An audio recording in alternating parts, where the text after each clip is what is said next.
जलम समर्पयामि ओम मधुपाताजिताय ते मधुक्षरन्ति सिन्धवः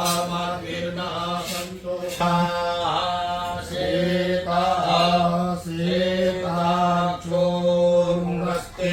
रुद्राभिजागसीजामि कुङ्गिरिदन्तः विवर्गतवे शिवाङ्गिरिदगाङ्गुरुमायि